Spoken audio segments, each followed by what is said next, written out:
All right, well, let's get more on the proposed bill being discussed in the Israeli Knesset and the angry scenes that we saw there in the Israeli parliament earlier, giving the green light for the death penalty for captured Palestinian fighters. We're joined now by Antonios Zanakopoulos. He is a professor of public international law at the University of Oxford, and he joins us now from London. Thanks very much for being with us. So just talk to us about the legal implications of all this if this law were to be passed, because you're not talking about the Israeli government prosecuting prisoners inside the state of Israel. We're talking about in the occupied territories, where the occupying state is dealing with prisoners inside the occupied territories, and there's kind of a legal grey area there, isn't it?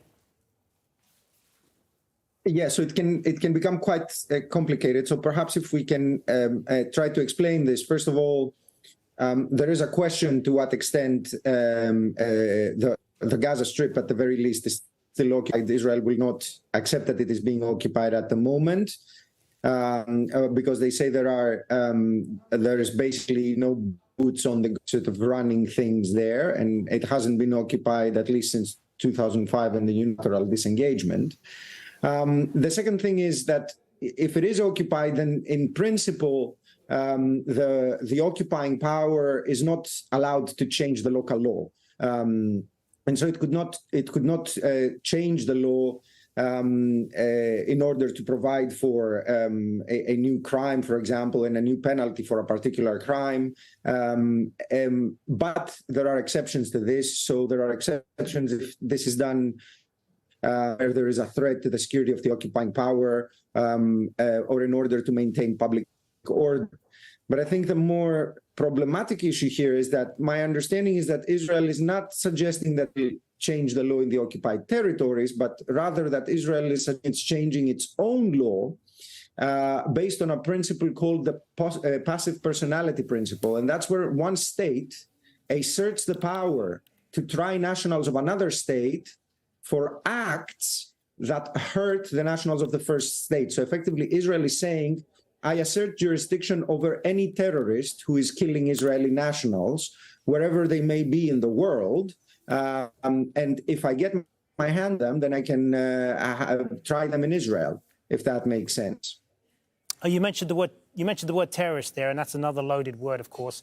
What are the legal implications then of what is considered terrorism in the occupied territories? So this can be, again, it's a very problematic area because, of course, we don't have a general definition of terrorism under international law. We only have definitions for certain terrorist acts. But this, in a way, does not stop Israel from defining terrorism in any way that it wishes, in that sense. My understanding of the bill, however, is that the bill provides the death penalty for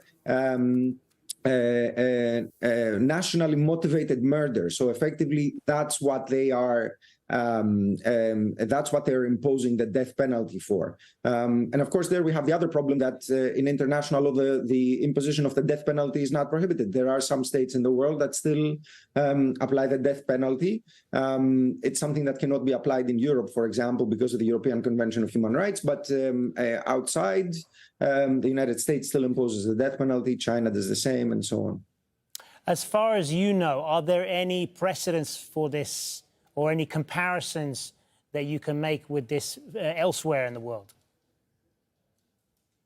I would be very careful making comparisons, but I would tell you that there are other states that have invoked the personality principle in order to assert jurisdiction to basically criminalize actions of non-nationals that are taking place against the nationals. The United States, for example, does the same. It does assert a jurisdiction on the basis of passive personality. It is protested on occasion by other states, but it is not something without precedent in that sense. Good to talk to you, Antonios Zanakopoulos, joining us there from London. Thank you for being with us. Thank you.